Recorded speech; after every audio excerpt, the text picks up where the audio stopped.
with that, I'll just move on to some of the case studies as far as some of the best-in-class citizen engagement programs that I've come across. The first one is with the city of Phoenix, right? So, city of Phoenix back in 2015, they put together a multi-billion-dollar transportation improvement program, right? This was almost a $35 billion transportation improvement program. And this had multiple touch points across different modes of transport, right? It included light rail, it included road improvements, it included sidewalk improvements, it included putting in new traffic signals, right? And it included putting in new bike lanes, right? It was a huge investment, and involved, the way it was going to be funded was with a small tax increase for the citizens over a period of 35 years. Of course, that is 50% of it, and of course there were some federal grants and also some city funding also that was involved. But out of the $35 billion, almost 50% of it came from tax increases. So when you're going to put in a proposal for tax increase in front of the citizens, right, you need to make sure you have done your groundwork pretty well, right? When I say you have done your groundwork pretty well, what do you mean, right? For a comprehensive transportation improvement program like the one that Phoenix did, right, which is going to be spread across a period of about 35 years, you need to make sure you get the community feedback and the citizen feedback, right? And the way typically cities and agencies, they get community feedback and citizen feedback is with meetings, one-on-one meetings, in-person meetings in City Hall, right? And with a large number of millennial population in Phoenix, it was very, very difficult to attract these millennial population into the city halls for meetings. It could be in the evening, anytime between 3 or 6 p.m., right? And people, they don't even start from their offices, until 6:30 or 7, right? And many times after that, you need to go back to your families, and they don't have the time to attend these type of meetings, right? At the same time, when it's going to impact their lives, right, their feedback is going to be absolutely important. So how do you make sure you get that feedback, right? So that's where City of Phoenix, they partnered with a startup by name My Sidewalk, right? And their online platform, it helped in expanding their reach out as far as citizen feedback was concerned, right? So initially they got some 3,000 odd comments, right? Based on the in-person meetings that they had, and also some of the community reach out programs that they had. But after they partnered with this online platform, My Sidewalk, right? They were able to significantly expand the number of feedback and comments that they got, right? And what these type of technology platforms, they can do is, it can help you craft your transportation improvement program plans, right? Based on the feedback that you get back from the citizens, right? And of course, you can reach out to the citizens multiple different times, right? Based on the feedback that they provide. You can probably start with a broad set of questions. You can see what the feedback is, right? And then you can probably narrow down into much more specific pinpointed questions, right? And you can measure what kind of feedback it is. I'm sorry, you had something? So, is there anyone here involved in working on something like that, where they're trying to get citizen input for tax increases or anything like that in any of your departments or agencies? Just curious. No? Okay. It'd be interesting to have a use case from here in the room and see what's happening, what you guys are doing. Yeah, I mean, from a Department of Corrections point of view, like I know telejustice, wherein you don't take the prisoners out from the prisons, right?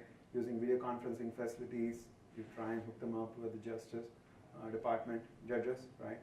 And then that's one place where I've seen technology and play a huge role, actually. And also telehealth is another one where I've seen. Well, and you talked about education, so getting that citizen input and helping to educate, this is the reason we're doing that, this way with tablets and everything. I'm just curious, whether, I don't know that you'd even go that route, but that might be an example of how you could leverage this kind of thing. I would love to talk about that. Okay. So moving on, I just want to do a time check over here. Okay, so this is the one which is very relevant for the Department of Public Health, right? So I know, like, as Department of Health, you invest a lot of money, right, as far as trying to evaluate the hygiene of restaurants is concerned and businesses is concerned, right? And a lot of taxpayer money is being invested, right, as far as all these evaluations is concerned, right? But what is the goal of all these evaluations, right? The goal of all these evaluations is that you want to make sure, right, there is awareness within the community and among citizens as to, what is the level of hygiene across different restaurants that is being maintained, right? If the ratings are not going to be visible to the end consumers, right, it's not going to be of any use to anybody, right? So how many of us, before eating out, we go and check the Department of Public Health's website to see what the restaurant hygiene rating is, right? I tried. Or, restaurants are supposed to put up the most recent, public health evaluation in the most conspicuous places within the restaurant, right? But, as citizens, when we enter the restaurant, do we look out for that particular board which says, this was the most recent report that we had and these are the list of citations? Absolutely not, right? We're supposed to pay attention to it, but we don't. But one thing we definitely do, right? At least in my case, every Friday when we as a family we go out, one of the first arguments between me and my wife is, where are we going to go and eat out? And my wife tells, why don't you go have a look at Yelp, right? Let's check out some of the new restaurants out around in our area, right? And she'll say, pick me the 5-star rating restaurants only, right? And not only that, why don't you go and check out on the menu, right? Can you check out on the opening hours, right? Can you call up the restaurant to see what is the wait time? We look out for all this information. It's not as if we don't analyze, right? We do analyze all the information, right? It's just that Yelp has such a user-intuitive user interface. It's available on my mobile phone, and all the information is on my fingertips, right? That I go and look out for that information. So when people are using these social, I'm not trying to advertise Yelp over here, right? It's just an example. You could be using Foursquare, whatever it is, Facebook, Google, whatever it is, right? The apps that you like. But point that I'm trying to get over here is, right, when we are investing taxpayer money, right, on collecting important information like hygiene information of restaurants and businesses, right, it needs to be put up in places where consumers throng to, right? Let's not hold it in the Department of Public Health website or in some kind of URL, right, which might be hidden in the state agency's website, right? Let's open up this data, right? These are not private data, right? This is collected using the taxpayers' money, right? And it's for the benefit of the taxpayers. And put it in the information in places where they go to, right? So that's what this example is all about. So here what Yelp they did was, they partnered with cities like San Francisco, New York, San Diego is another one, LSD has been onboarded, and the entire Florida has been onboarded right now. They're working with quite a number of cities, right? And you can see restaurants' health score ratings, right, on Yelp right now. Of course, there are a few issues, right? Say, for example, a rating of 100 in San Francisco for a restaurant, right, might mean a different thing, right? Whereas a rating of 100 in New York, right, it could mean that the restaurant has got really bad hygiene, right? So you got to deal with issues like that. But apart from that, right, the point that I want to make is, for the information that we are trying to gather with taxpayer money, right, let's put it out in places where they are thronging to, right? That's the most important part of this case study. And they've had tremendous amount of success, and people are checking out the health and hygiene scores of restaurants. And what it's doing is it's putting pressure back on the restaurant industry, right? Now that all this information, people are looking at it actively, right? They might want to address some of the citations that they might have gotten, right? With a 3 rating, it's very, very difficult to survive as a restaurant in Yelp, right? People, they hardly go to, right? Unless you are a rating of 4 and above, right? And imagine what would happen if the health score were also to be added, right? So the objective is going to be achieved. So the next example that I want to give is, just make sure I have the time over here, okay. So this is with a program called as Add Louisville. Again, this is another program which is very relevant for the Department of Public Health, an entity like Department of Public Health, right? So if you know Louisville, Kentucky, I have not been to Louisville, Kentucky, but this is just based on information that I gathered on the internet, right? So they are called as, they are rated as one of the top allergy capitals in the US, right? I didn't know what an allergy capital in US meant, right? In 2014, they led the chart as being the allergy capital in US, and last year I think they moved down a few spots and they are number 4. But anyway, getting back to the point, there is quite a significant a number of people in Louisville, Kentucky, right, because of a combination of multiple different factors like pollen outbreak, right, air pollution, the kind of industries that are located in Louisville, Kentucky, right, for a number of different factors, right. The average, the number of people who have asthma in Louisville, Kentucky is higher than that of the national average, right. So it is a problem that the city has to deal with, and the Department of Public Health has to deal with. So what they did over here in this particular case was they put together a comprehensive public-private partnership program, right, in partnership with Propeller Health, right, and also an NGO by name Robert Wood Johnson Foundation. So what this program they did was they equipped all the asthma inhalers that people use, right, with a sensor, right, and what that sensor does is it collects usage information, the time of day information, right, and the number of times that the inhaler was used, right. Pretty simple and fairly straightforward information. And this information was in turn using the mobile phone, right, it was sent back to the cloud and they did analytics on top of it. So what does this analytics help the city with, right?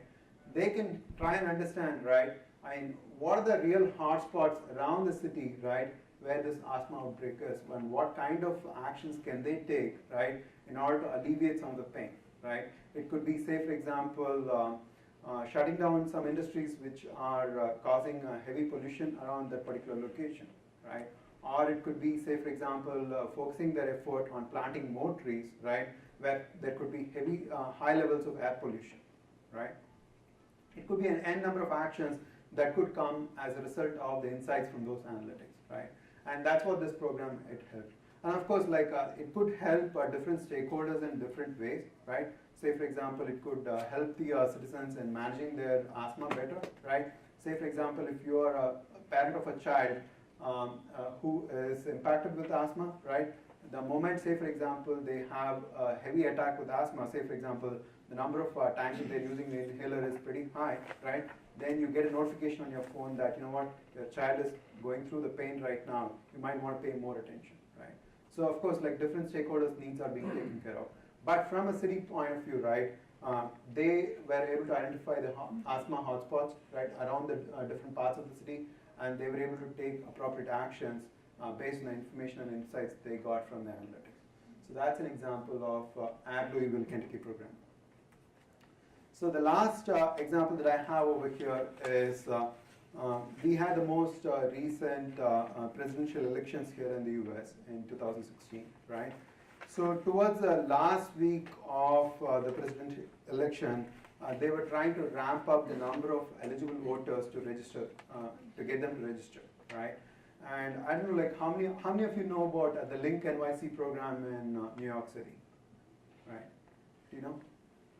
Okay, I see one hand going up over there.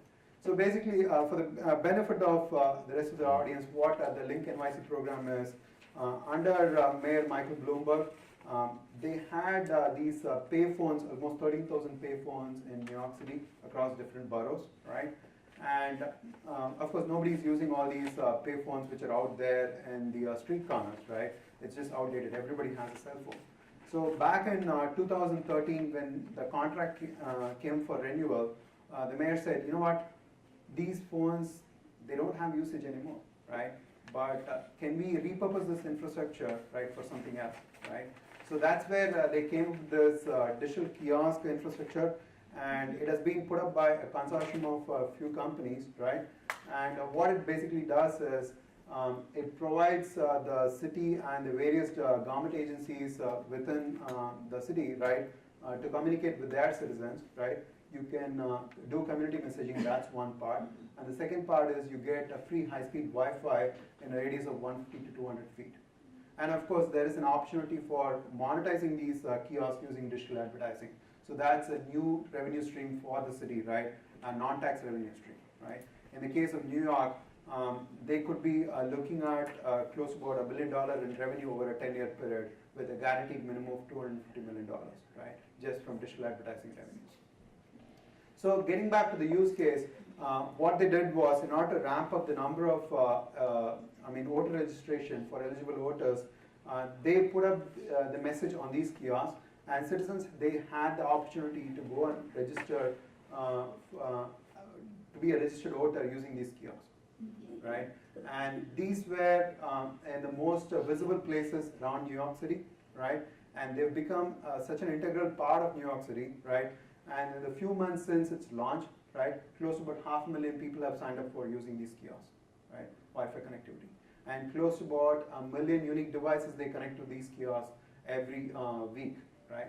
So that's how integral these kiosks have become. And it had pretty good reception when they put up these register to vote links on the link NYC. So one of the fun things about kiosks to think about from an agency perspective is how, we talk about citizen engagement and how you can get them doing different things.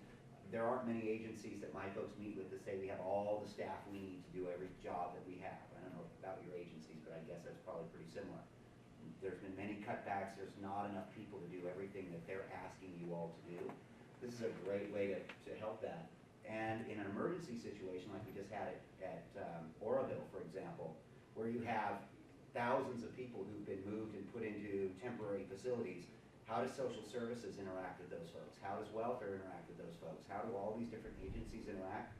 Kiosks are a great solution because now you can do more without having to pull staffing from all over the place. Maybe you have kiosks that you roll out to those environments. So a lot of different ways that those can be done, and because they're all wirelessly connected anywhere there's a network, it's almost like you have people on site without having to actually have those resources pulled out of your offices. So that solution is one that we're seeing used more and more. CDCR is actually looking at some of those. Yeah, thanks a lot, Ken. Appreciate it. So with that, this is going to be the last one. From a Verizon point of view, how are we contributing to enhancing citizen engagement, right? The interaction between government and citizens. So this is a short video. So this is our digital kiosk product, which is called as Palo, right? It was one of the acquisitions that we did last year, and it's part of our smart communities and venues portfolio. And let's just take a look at what the capabilities are.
So that's our digital kiosk product. So that concludes my presentation. So if you have any questions, I'd be more than happy to address.